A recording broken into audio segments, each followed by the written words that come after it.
Գեգամ Նազարյան, Շնորհակալություն։ Ինձ հետաքրքիր է դուք ասեցիք արհեստական բանականությամբ գեներացված նյութերի հետ կապված հնարավորին չափ վերահսկողություն սահմանելու մասին է նաև այս կետը։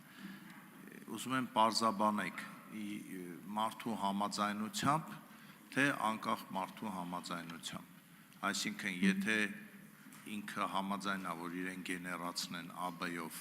դա խախտում է լինելու, թե խախտում չի լինելու։ Պարոն Նազարյան, շնորհակալ եմ հարցի համար։ Նախագծի բուն բովանդակությունը կարծում եմ կներկայացնի նախագծի հիմնական զեկուցողը,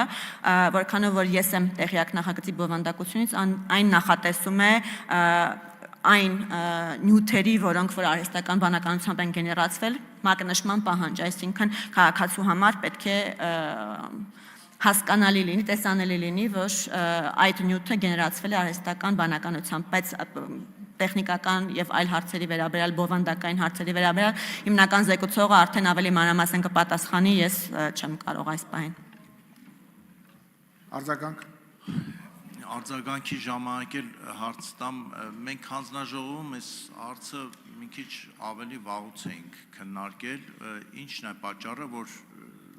մի քիչ ուշացավ եւ արտահերթ նիստով եք այս հարցը քննարկել։ Պարոն Նազարյան, կրկին շնորհակալ եմ հարցի համար, մենք մի փոքր այլ ուղղությամբ ենք, այլ կողմից ենք հարցը դիտարկել, մասնավորապես այն կողմից, թե արդյոք օրինակ քրեական իրավունքի դաշտում այս հարցը պետք է կարգավորվի։ Սա բոլորովին այլ բան է եւ սա մի նախագիծ է, որը մշակվել է բարձր տեխնոլոգիական արդյունաբերության նախարարությունում իրենց լիազորությունների շրջանակներում։ Ես ենթադրում եմ, որ եթե դուք կարծում եք, որ ժամանակատար է եղել գործընթացը, ենթադրում եմ, որ ուսումնասիրություն են արվել, նաև միջազգային փորձ է ուսումնասիրվել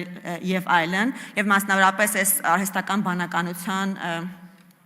կատաղի մուտք գործում, այսպես ասած, մեր բոլորիս կյանք, կարծում եմ նոր բան է եւ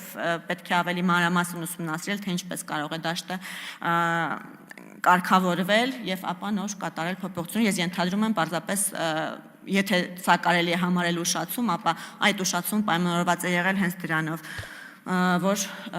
չվնասենք, օգնելու փոխարեն չվնասենք։ Շնորհակալություն։